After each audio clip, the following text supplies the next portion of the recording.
महत्वपूर्ण भूमिका निभाने वाले ऐसे बीएड पब्लिक स्कूल के स्वयंसेवक बंधुओं। मैंने स्वयंसेवक इसलिए कहा क्योंकि परम पवित्र भगवान जब लग गया है तो सभी हम सब स्वयंसेवक हैं। साथ ही हमारे पीछे बैठे हुए हमारे प्रिय मित्र डॉक्टर चंद्रशेखर जी, जो समय समय पर हम सबको हिंदी गीत कविताओं के माध्यम से और अपने ओजस्वी वाणी के माध्यम से हम सबको भी प्रेरित करते हैं। परम पवित्र भगवान को देखने के बाद हम सबको याद आता है अपने गौरवशाली भारत का इतिहास, हमारी वैदिक परंपराओं का वो इतिहास जिसके माध्यम से भारत गौरवशाली रहा है, जिसके माध्यम से भारत सशक्त रहा, जिसके माध्यम से भारत की शक्ति, भारत का त्याग और समर्पण पूरे चारों युगों में रहा। और इसीलिए भारतीय परंपरा में गुरु और शिष्य की परंपरा श्रेष्ठ रही।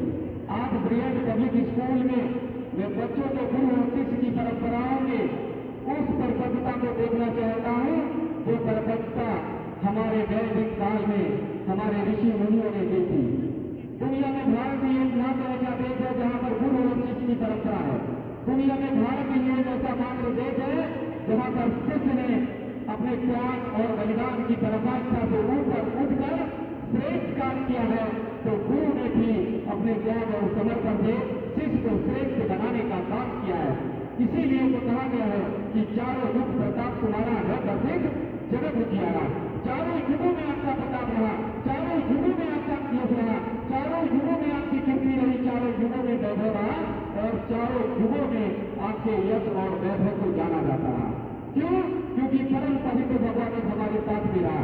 वैदिक परंपराओं में देखेंगे संतगण, ऋषिगण, बड़े बड़े हमारे महान त्यागी यही परम पवित्र भगवान ध्वज को लेकर आगे बढ़ने का काम करते रहे, तब भारत श्रेष्ठ रहा। भारत जब जब गुरु और शिष्य की परंपराओं का निर्वहन करता रहा, तब गौरवान्वित रहा, तब श्रेष्ठ रहा, तब भारत की यश कीर्ति चारों दिशाओं में फैलती रही है। सतयुग, द्वापर, त्रेता, कलयुग, जैसा मैंने बताया कि चारों युग प्रताप तुम्हारा है प्रसिद्ध जगत उजियारा। सतयुग 17,28,000 वर्ष की अवधि। जो लोग अपने धर्म, अपने पंथ की बातें बताते हैं उन्हें बताइए कि सतयुग 17,28,000 वर्ष का, यानी जो सन है हम सब 2025 तक अभी पहुंचे हैं, लेकिन हमारी जो गणना है, वैदिक जो गणना है, परम पवित्र भगवान ध्वज की जो गणना है, उस गणना में हम लोग 17,28,000 वर्ष की यात्रा पूरी हमने की है। यानी सतयुग, जिसमें महान प्रतापी राजा हरिश्चंद्र का इतिहास मिलता है। कैसे हम जानते हैं राजा हरिश्चंद्र के इतिहास के बारे में, गौरवशाली उस इतिहास के बारे में राजा हरिश्चंद्र के, कि किस तरह से उनका त्याग और समर्पण था। सत्यवादिता के लिए उन्होंने अपना सब कुछ न्यौछावर कर दिया। सत्यवादिता की इतनी पराकाष्ठा, इतने शीर्ष पर, इतने शिखर पर जाने का कोई दुनिया में उदाहरण नहीं मिलता है, जहां पर उनका पुत्र खुद मजबूत की चैया पर पड़ा है और अपनी पत्नी से ही कहते हैं कि टैक्स दो तब उसे उसका अंतिम संस्कार कराएंगे। ऐसा उदाहरण सत्यवादिता के लिए, निष्ठा के लिए, ईमानदारी के लिए दुनिया में कहीं पर नहीं मिलता। इसीलिए जब अपने इतिहास को पढ़ोगे तब आप इतिहास को रचोगे।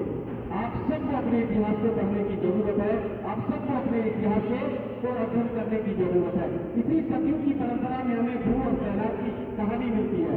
बच्चों, आप सब आगे बढ़ोगे, आगे जाओगे, आपको तमाम इंटरव्यू से रूबरू होना पड़ेगा। आप तमाम इंटरव्यू के साथ में साक्षात्कार करते हुए नजर आएंगे, लेकिन दुनिया का पहला 5 साल के बालक का इंटरव्यू हुआ था, वो थे ध्रुव। जब ध्रुव अपने पिता उत्तानपाद की गोद पर बैठने जा रहे थे, उनकी भी माता सूरज ने हाथ पकड़कर निकाला और क्या बोला, इस राजमहल में इस गद्दी पर अपने पिता की गोद पर बैठने के लिए तू योग्य नहीं है, तू यहाँ से निकल जा। 5 साल के ध्रुव होते हुए आंखों में आंसू लेते हुए चले गए। अब इन बातों में आप सबको देखना होगा ध्रुव का कॉन्फिडेंस जो आपके एग्जाम में, जो आपके जीवन में, जो आपकी लाइफ में आगे आने वाला है, वो 5 साल के बच्चे के कॉन्फिडेंस को देखना।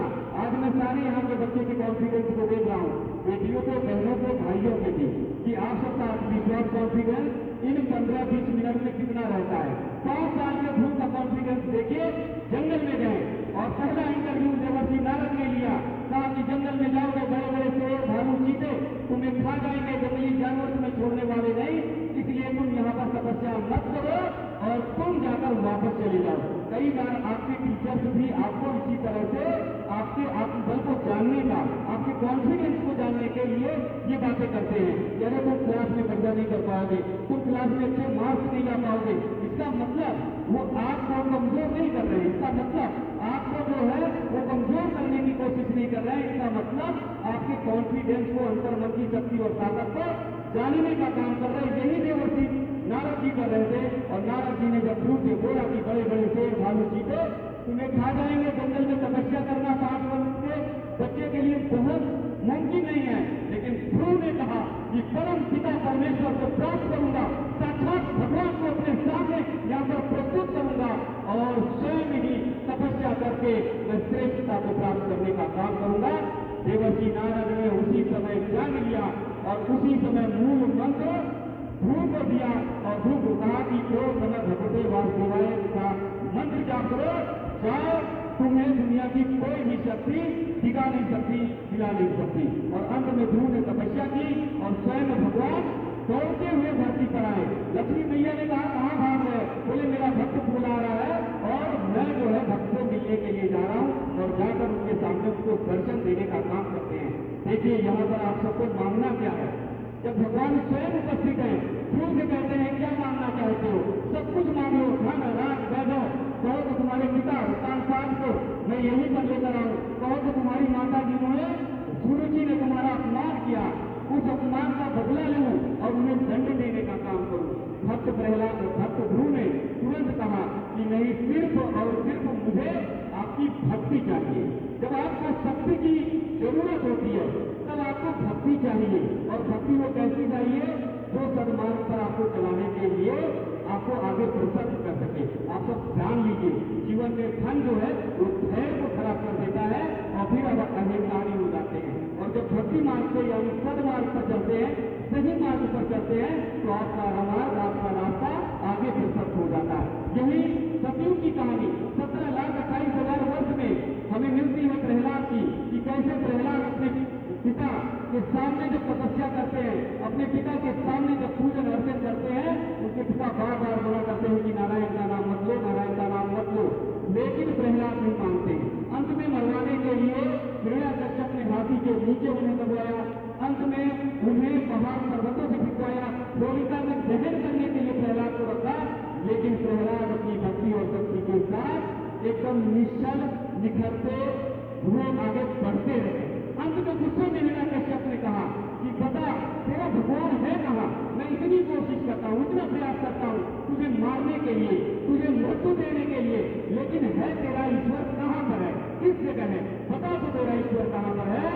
तो प्रहलाद ने कहा जल थल नभ जल अजर जीव दंड पशु पक्षी चर अजर, सभी जगह मेरा ईश्वर है, सभी जगह मेरा भगवान है। हिरण्यकश्यप ने गुस्से में कहा कि बता तो इस समय में तेरा भगवान है। तुरंत प्रहलाद ने कहा कि हाँ, बड़े प्राउड से कि इस खंभे में भी मेरा भगवान है। हिरण्यकश्यप ने जो तलवार निकाली, देव नरसिंह भगवान प्रकट होते हैं और प्रकट होते हुए खंभे को मारते हैं। खंभे को फाड़ते हुए हिरण्यकश्यप को अपनी जांघों पर बिठाकर उसे मृत्यु के करीब ले जाते हैं, उसे मार देते हैं। ये कहानियां बीएड पब्लिक स्कूल के बच्चों ने जरूर सुनी होगी, लेकिन इस कहानी के साथ आप सबको सीखना है, इस कहानी के साथ आप सबको जानना है, इस कहानी के साथ आप सबको परिचित होना है प्रहलाद के कॉन्फिडेंस को, कि इतनी सारी मुश्किलें आई, इतने सारे रास्ते में उन्हें मुश्किलों का सामना करना पड़ा, लेकिन उन्होंने मुश्किलों का सामना करते करते कभी हार नहीं मानी, कभी उनके फेस पर, कभी उनके आईक्यू में कहीं पर कभी नहीं आई। उनका जो प्रभाव था, तेज था, फेस का तेज था, वो सारा तेज उनका चमकता और निखरता रहा। क्यों? क्योंकि उनको अपनी भक्ति पर, शक्ति पर विश्वास था। इसी तरह से जब आप अपने गुरु पर विश्वास करते हो, जब अपने टीचर्स पर विश्वास करते हो और टीचर्स के दिए गए होमवर्क को आप पूर्ण करने का काम करते हो, टीचर्स को आपको काम देते हैं, होमवर्क देते हैं, उन सबको 100% करने का काम करते हो, तो आपके चेहरे का कॉन्फिडेंस, आपके चेहरे का फेस वो निखरता और प्रखरता जाता है। प्रहलाद और ध्रुव ने ये सब क्यों काम किया? क्योंकि जीवन में एक चीज आप सब जान लीजिए, जीवन में एक चीज अपने जीवन के अंदर मन में उतार लीजिए। जीवन में तमाम उतार चढ़ाव आपके बाद मिलेंगे से निकलेंगे, तो तमाम उतार चढ़ाव हो सकता है, आप सबको निकल कर बाहर आए, लेकिन आप सबको तय करना है कि मन के जीते जीत है, मन के हारे हार, मन के जीते जीत है, मन के हारे हार, बिना लड़े जो हार गया उस पर है धिक्कार, उस पर है धिक्कार जो देखे ना सपना। अरे सपनों का अधिकार असल अधिकार है अपना। ड्रीम, सपने सजाना, अच्छे कार्य करना, अच्छे कार्य के माध्यम से राष्ट्र को शिखर के तक ले जाने का काम हम सबको करना है, हम सबको आगे बढ़ाने का काम करते हैं। इसी तरह से हमारे त्रेता युग की कहानी आती है। त्रेता युग की जो अवधि है वो 12,96,000। मैं आप लोगों से पूछूंगा, सर से भी पूछूंगा कि आप लोग उन अवधि को जो युग मैं बता रहा हूँ उन सबको आप लोग याद कर रहे हो कि नहीं? क्योंकि मैं ब्रिलियंट पब्लिक स्कूल में कई बार आ चुका हूँ। हमारी मित्रता है प्रधानाचार्य जी से और सभी यहाँ टीचर्स स्टाफ से, तो ज़्यादा कॉन्फिडेंस आत्मविश्वास के साथ आप लोगों से मिलता हूँ। तो इसीलिए मुझे जो बातें बता रहा हूँ उन बातों से बहुत सारी बातें आप सब अपने अंतर्मन में बिठाने की कोशिश करिएगा। सतयुग 17,28,000 वर्ष, त्रेता 12,96,000 वर्ष, जिनमें मर्यादा पुरुषोत्तम श्री राम का जीवन मिलता है। कैसे राम जी के जीवन से सीखना चाहिए कि एक पल में कहा जाता है कि उन्हें अयोध्या की राजगद्दी मिलेगी और दूसरे पल में ही राम जी को कहा जाता है कि जाओ तुम्हें 14 वर्ष का वनवास मिलेगा। राम जी जरा भी परेशान नहीं होते, जरा भी उनके चेहरे पर विचलन नहीं होती, जरा भी राम जी अप्रभावित नहीं होते और वन के लिए निकल पड़ते हैं। ये लाइफ में आप लोगों को भी सीखना है। आप लोगों के जीवन में भी कभी मार्क्स कम आए, आपके क्लास में मार्क्स कम आए तो कभी आप परेशान मत होइए। अपने फुल कॉन्फिडेंस के माध्यम से आप सब निर्णय लीजिए कि अगली बार एग्जाम में मैं बहुत बेहतर करूंगा और मैं 100% मार्क्स लाकर अपने क्लास में सबसे अव्वल आने वाला हूँ, सबसे नंबर 1 पर हूँ। ये आपका जो कॉन्फिडेंस होगा, आत्मविश्वास होगा, वो आत्मविश्वास जैसे मर्यादा पुरुषोत्तम श्री राम का रहा वैसे ही जंगल में गए, उन्हें केवट मिले, सब्जी मिली, सबको गले लगाते गए, सबको एक साथ छोड़ते गए। ये आपके लाइफ में, आपके जीवन में भी बहुत ज़्यादा प्रभावित करने वाला। जब आप भी आगे बढ़ते जाएंगे तो कैसे किसको, अच्छे लोगों को आपको जोड़ना है आपके साथ में मित्रता करनी है, ये राम के जीवन से हम सब सीख सकते हैं। और वही राम, देखिए जीवन में कभी भी आप सभी सुविधाओं का रोना मत रोइएगा, कभी भी आप संसाधन का रोना मत सोचिएगा कि अरे मेरे पास अच्छे आते लेकिन मेरे पास बहुत सारी सुविधाएं नहीं हैं, मेरे पास आने के लिए व्हीकल्स के लिए मैं साइकिल से आता हूँ, काश अगर मेरे पास गाड़ी होती तो मैं बहुत जल्दी आता और बहुत अच्छे से पढ़ता। इन सारी सुविधाओं को रोने का मत रोना, आप रोइएगा। कैसे मर्यादा पुरुषोत्तम श्री राम ने नंगे पांव वन वन भटक कर और रावण जैसे बड़े राजा प्रतापी राजा की लंका लगाने का काम किया। राम ने ये बता दिया अपने जीवन से, आचरण से, व्यवहार से, जब शक्तियों को एकत्रित किया जाता है तो रावण जैसे राजा को भी परास्त करने का काम किया जाता है। राम के एक आदर्श को आप सब सीखिए ना कि समभाव कैसे, जिस माता कैकेयी ने 14 वर्ष का वनवास किया, राम जी जब वापस आते हैं, वापस आने के बाद कैकेयी मैया पीछे हट जाती है, पैर छूने के लिए राम जी बढ़ते हैं। कैकेयी मैया अपने मन में बार बार ये कहती है कि बेटा तुझे मैंने 14 वर्ष का वनवास दिया, तुझे मैंने अपमानित किया, तुझे मैंने 14 वर्ष तक वन वन भटकने के लिए तुझे मैंने परेशान कर दिया, मैंने कितना कष्ट तुझे दिया, मैं कितनी अभागन हूँ, मैं कितनी मतलब हुई हूँ कि मैंने राम जैसे बेटे को 14 वर्ष का वनवास दिया। ये कैकेयी मैया सोचती है। राम तुरंत सबसे पहले कैकेयी मैया के पांव छूते हैं और राम कहते हैं कि माँ वन में एक पल भी, एक क्षण भी अगर तुझे याद नहीं किया होता, तुझे स्मरण नहीं किया होता, तुझे मनन नहीं किया होता तो मेरा जीवन ही नहीं बनता। मैं तो हर पल कैकेयी मैया को याद करता था। बोले लेकिन बेटा मैंने तुझे 14 वर्ष का वनवास तो दिया। तब राम ने जो कहा उस सबको हम सबको जीवन में उतारने की जरूरत है। राम ने कहा कि कौशल्या मैया ने मुझे जन्म देकर दुनिया दिखाई, कौशल्या मैया ने मुझे जीवन देकर मुझे दुनिया दिखाई और कैकेयी मैया ने 14 वर्ष का वनवास देकर दुनिया वालों को राम दिखाया। अगर 14 वर्ष का वनवास मुझे नहीं मिलता तो दुनिया वाले राम को नहीं जानते, 14 वर्ष का वनवास नहीं मिलता तो राम के आदर्श को नहीं जानते, 14 वर्ष का वनवास नहीं मिलता तो मैं रावण जैसे आताताई को मार नहीं पाता। इसलिए जीवन में कभी भी कष्ट आए, कभी भी अगर तुम्हें आगे बढ़ने में बहुत सारी रुकावटें आए तो कभी भी घबराने की कोशिश मत करना। क्यों? क्योंकि आगे बढ़ोगे शौर्य के साथ, धैर्य के साथ, तो निश्चित तौर पर सारी प्रकृति, सारा वातावरण हम सबको साहस और शक्ति देगा। उसके बाद आते हैं हम द्वापर युग में। वहाँ 8,64,000 वर्ष का है। कौरव और पांडव का युद्ध होता है, ये हम जानते हैं। भगवान श्री कृष्ण कैसे बाल लीलाओं के माध्यम से बड़े बड़े राक्षसों का वध करते हैं, ये द्वापर कहानियाँ हैं। आप सबको पता है कि पब्लिक स्कूल के बच्चे ये सब पढ़ते हैं, मुझे ये पहले से पता है। फिर हम आते हैं कलयुग में। कलयुग में 4,32,000 वर्ष की कथा है, फिर भागवत ही है। 4,32,000 वर्ष में कलयुग में 5,500 वर्ष बीत चुके हैं, व्यतीत हो चुका है। कलयुग की जो गलतियाँ हुई हैं, उन गलतियों में हम कहाँ पर त्रास हुए, कहाँ पर कमजोर हुए और कहाँ हम कैसे भारत को मजबूत कर सकते हैं, कैसे हम भारत को सशक्त कर सकते हैं, उसे हमको जानना है। पहला आक्रमण 700 ईस्वी में राजा दाहिर पर हुआ। जब राजा दाहिर पर आक्रमण हुआ, सिंधु नदी की तरफ से राजा दाहिर पर एक विदेशी अरब के शासक ने हमला किया, आक्रमण किया, तो राजा दाहिर चारों तरफ से घिर गए। बड़े बड़े राजा, बड़े बड़े जो महाराजा थे, उन सब ने उस समय साथ नहीं दिया। अगर उस समय राजा दाहिर का साथ देते तो फिर इतिहास कुछ और होता, फिर इतिहास कुछ और होता और भारत सशक्त और मजबूत स्थिति में बना रहता। इसलिए आप सबको भी सीखना चाहिए कि जब भी हमारा देश कहीं खतरे में आता है, जब भी हमारा देश किन्हीं परिस्थितियों में घिरता है, तो उन स्थितियों में हमको अपना ही एकता एकजुटता बनाए रखने की जरूरत है।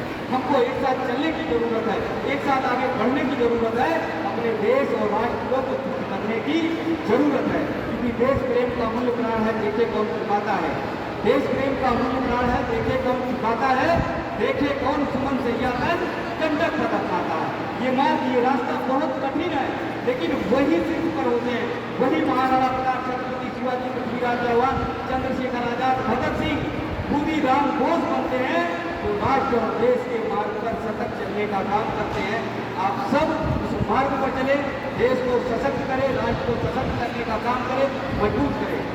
1947 से पहले देश की आज़ादी की लड़ाई लड़ी जा रही थी, बहुत लंबी लड़ाई लड़ी गई। ऐसे में देश आज़ाद नहीं हो रहा था।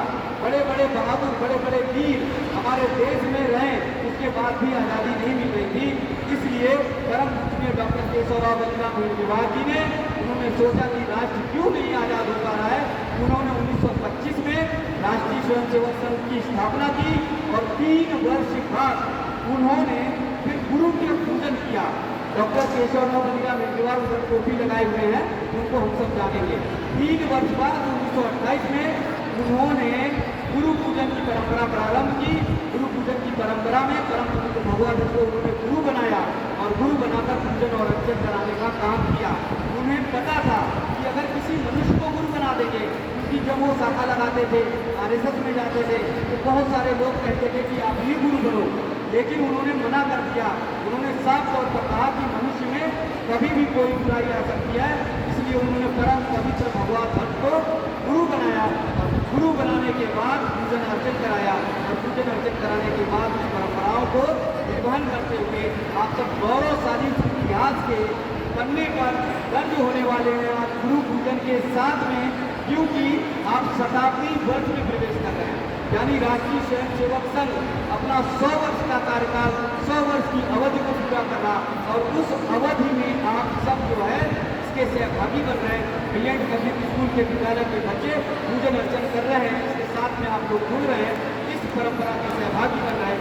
आप सब जीवन में निर्णय लीजिएगा, देश में कहीं पर भी पढ़ाई में जब आगे इंटर के बाद जाएंगे तो हमेशा गुरु का पूजन करिएगा, परम पवित्र भगवान ध्वज का पूजन करिएगा और राष्ट्रीय भावना से जुड़े रहिएगा। देश को शीर्ष पर ले जाने का काम करिएगा। भारतीयों ने क्या किया, उन शब्दों के साथ मैं अपनी वाणी को विराम करूँगा, वाणी को विश्राम दूंगा। भारतीयों ने कैसे गौरव की गाथा को, गौरव की यात्रा को वैभव तक पहुँचाने का काम किया, उससे आप सब जुड़िएगा। और उसके बाद जो है उन्होंने क्या क्या किया, उन शक्ति को जुड़ते हुए हम सब मैं अपनी वाणी को विराम दूंगा। जिन भारतीयों ने नभ में जातक नक्षत्रों को दी है संज्ञा, जिन भारतीयों ने नभ में जातक नक्षत्रों को दी है संज्ञा, इसने हिंदी का वंश सिर भू को दी है पावन गंगा, इसने सागर की छाती पर पाचालों को तैराया है, वर्तमान की पीड़ा को इसने इतिहास बनाया है, इसके आर्यों ने धोख दिया प्रबंध को शुभारंभ का, इसका गौरव कंकन नगरी रामर की स्वर्णमयी लंका, इसके यज्ञों का 100 पुत्रों का जन्म रहा, इसके आंगन में भयाक्रांत धमकन दृश्य का जन्म रहा, जिसके पावन पुनीत पंथ की रचना कर लोग मुक्ति देती, राघव ने बंधन भटक भटक इस कन्या प्राप्त प्रतिष्ठा की, चौहर कुंडों में कूट सतियों ने किया सत, गुरुओं और गुरुपुत्रों ने जिसमें की बलिदानी कर दिया सत। वो शासक हिंदू जीवन स्मरणीय मात्र रह जाएगा, उसकी पावन गंगा का जल क्या नालों में बह जाएगा, उसकी गंगा का जल क्या नालों में बह जाएगा। मैं अभी खैर के एक छोटे से विद्यालय में 2 दिन पहले बोल कर आया हूँ। वहाँ के बच्चों का अनुशासन, वहाँ के बच्चों का कॉन्फिडेंस देख के बनता है। आप लोग को ताली कब बजानी चाहिए, ये आपको ध्यान में रखना चाहिए।